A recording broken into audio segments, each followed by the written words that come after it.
We would go now to the next case, which is the case of Tammy D.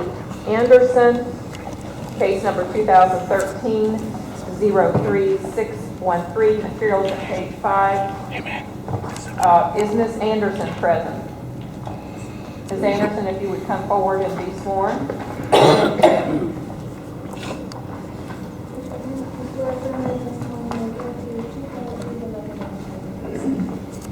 You could be seated. Ms. Anderson, are you still represented by counsel, Mr. Collier? Yes.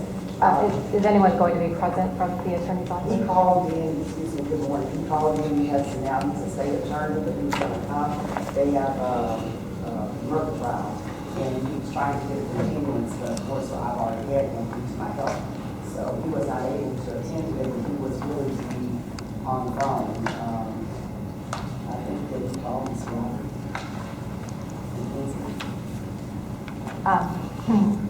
Well, it's not possible for us to contact by phone, but I wanted to know if you wanted to proceed without your counsel being present today. Yes, ma'am. Ms. Jones, would you please summarize the case? Yes, ma'am. Thank you, Madam Chair. This is Alana J. Jones presenting Agenda Item A, Department of Health versus Tammy D. Anderson, mental health counselor intern, in case number 2013-03613. And this case is a resolution in the form of a settlement agreement. The facts are as follows. This is a one-count, or the settlement is based on the one-count administrative complaint filed in this case due to respondent pleading nolo contendere to the offenses of possession of a controlled substance and possession of less than 20 grams of cannabis. The terms of the settlement agreement are as follows. A fine of $1,000, costs to be determined today, and she's to participate with PRN, the Professional Resource Network, and comply with all terms and recommendations of an agreement, and she's also to enter an aftercare contract with them. Also, she will be suspended until such time as she establishes, or PRN can advocate that she can practice with reasonable skill and safety. And of course, this would include an evaluation by PRN. Probation, it says upon favorable evaluation from PRN, stating that she's able to practice with reasonable skill and safety, there will be the lifting of her suspension, and she'll be placed on probation for a period concurrent with the remainder of her PRN contract, but no less than 2 years. The considerations in support of the settlement include that she submitted several letters of support, which indicate that she is a valuable member of the community, and she's committed to rehabilitating herself. The only, I would say, Scrivener's error that I saw in the settlement agreement, it states that she is designated, I believe it's under 6B, that she will only practice or the supervision that she's going to undergo will extend to her practice as a licensed mental health counselor, and of course she's an intern, so that was basically a Scrivener's error. But as far as I could tell, all other terms would remain the same. And based on these factors, the department believes that this is an appropriate resolution of this case, and we would respectfully request that the board accept the settlement agreement. Thank you very much. Thank you, Ms. Jones. Ms. Anderson, would you like to address the board? Can I just add, I'm sorry, to show that I'm recused from participating in this Ms. case? Fowler. Yes, ma'am. Thank you. Sorry, Ms. Anderson, go ahead. If you would pull the microphone because you can.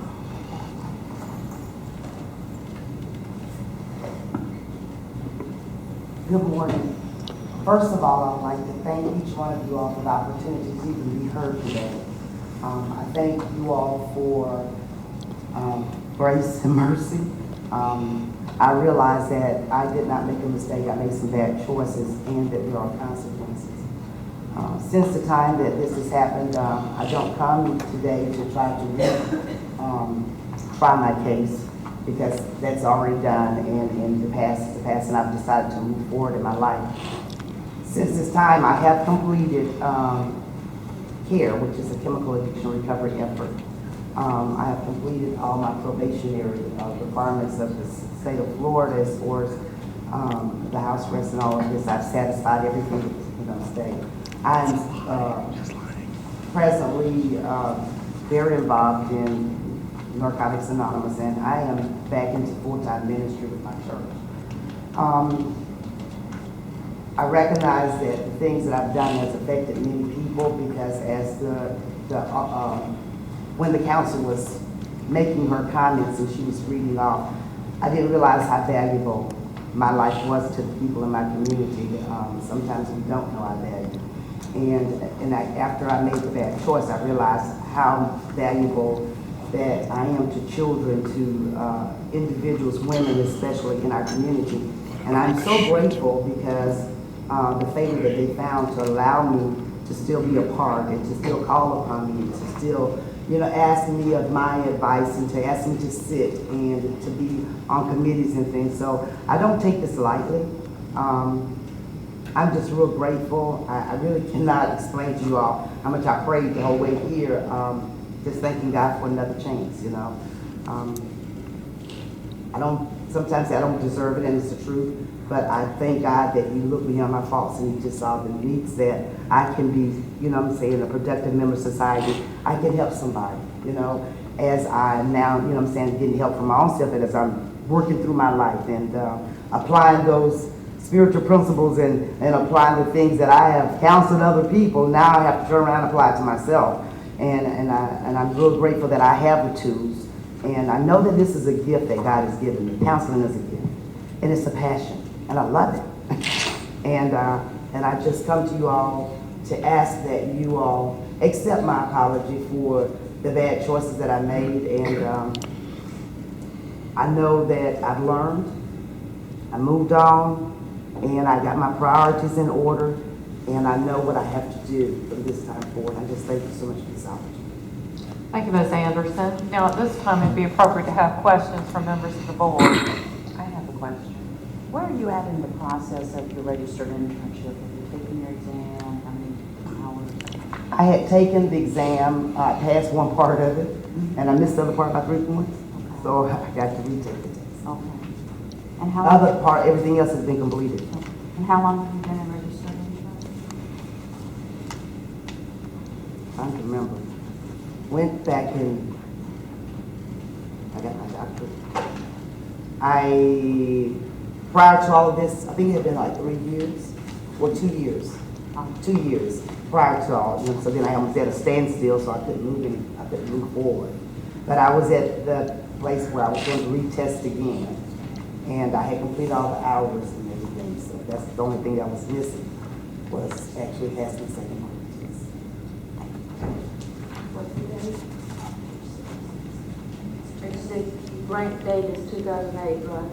So you got your registered intern credential in 2008, May of 2008. So that's 6 years. Okay.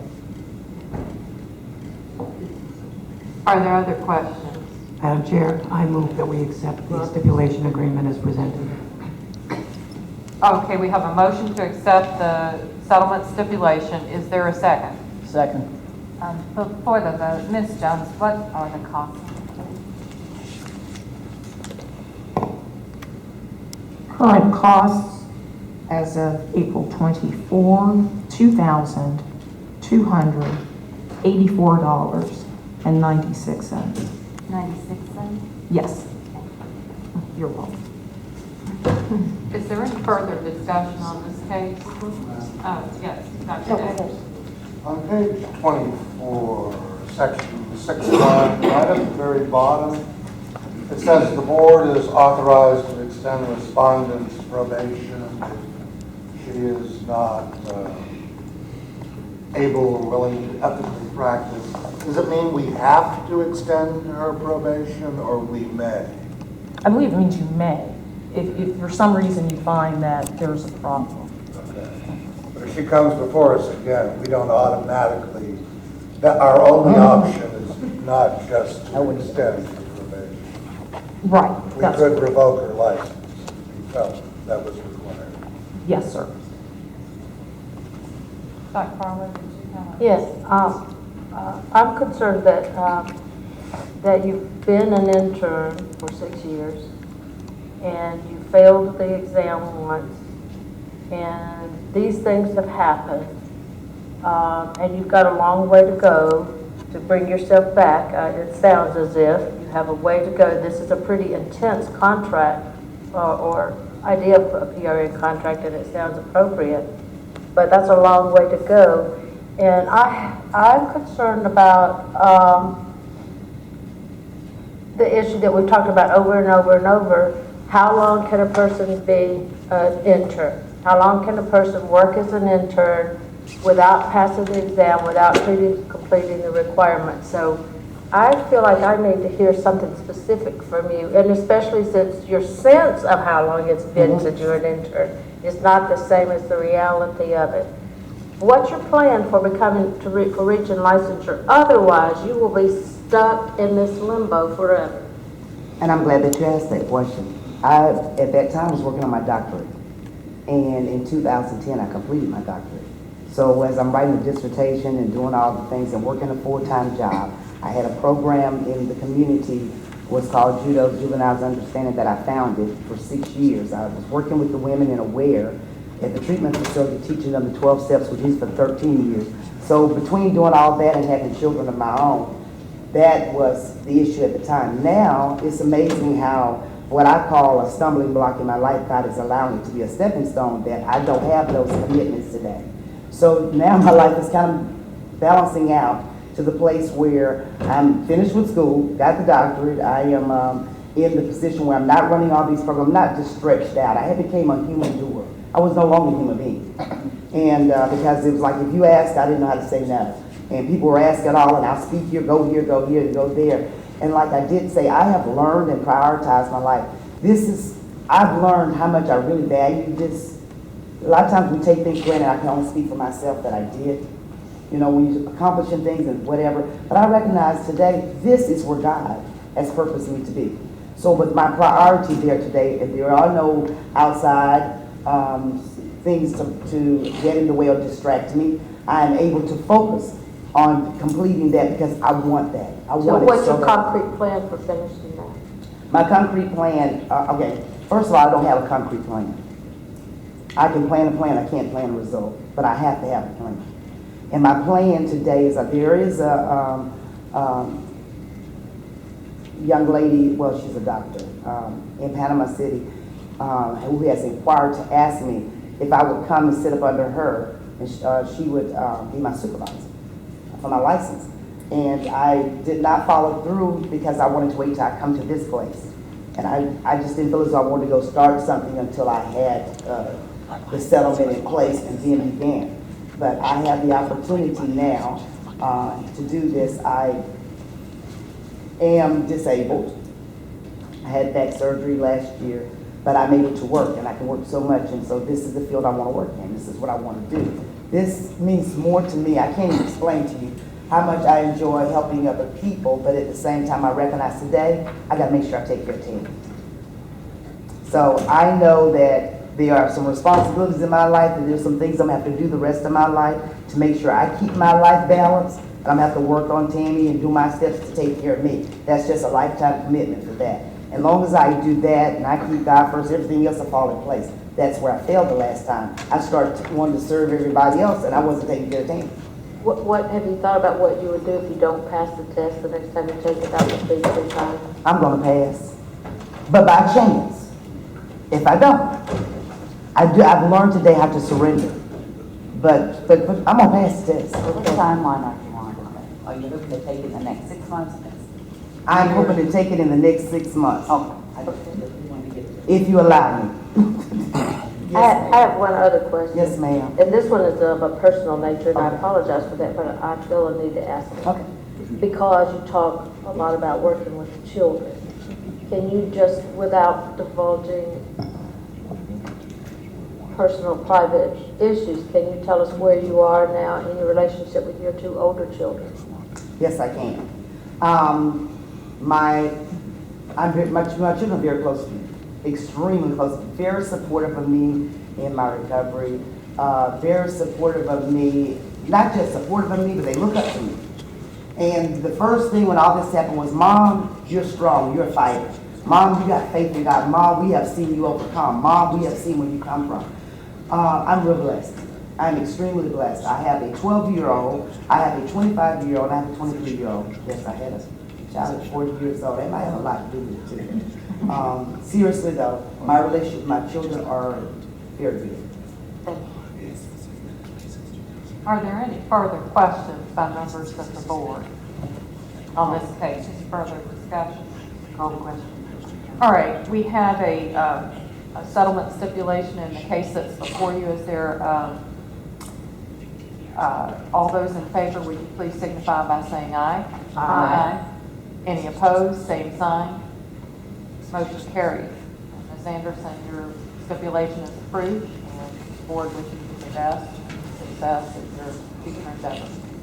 Thank you all so very much. God bless Ms. you. Anderson, I'd like to make a comment, and actually encouragement, because you have some supporters at Superintendent Hospital, Yes, okay? Commissioner Wilson, yes, sir. I happen to know both of them, and they are very, depending on you now, to really make a success, because they've stepped out and spoken on your behalf. And I want to encourage you to not let these two gentlemen down, because they're well-known in Bay County. And you're so right, and I am so grateful and honored that they are supporting me. And I am very humble, so please don't take this wrong, but I owe so much to God. I know if I keep him right, I'm gonna keep Husfeld, and I'm gonna keep Commissioner Wilson right, because they have always been there for me, and I am so grateful to them. But I'm not gonna let you all down either. You're gonna pass. You're gonna pass. Thank you. Thank you all so very much. Good luck to you. Thank you. At this time, we'll move on to the next